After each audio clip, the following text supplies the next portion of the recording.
取消強積金對沖嘅機遇。由2025年5月1號開始，香港嘅強積金對沖機制將會正式取消，無論係經營企業嘅老闆定係受僱嘅員工，都會帶來深遠嘅影響。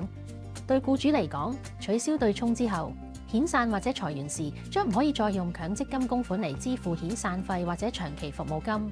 呢個意味住企業需要額外承擔成本，亦更加需要提前做好財務規劃。對僱員嚟講，意味住當你離職時，屬於你嘅供款將唔會再因為對沖機制而被扣減。所以喺離職時要確保公司根據新法例支付應有嘅補償金。特別要留意嘅係，為咗減輕僱主喺取消對沖後嘅財務壓力，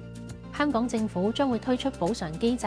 但相關細節暫時未完全公佈，需要持續關注。不過，從長遠睇，政府推出嘅補償計劃，頭9年將會提供較高比例嘅補償，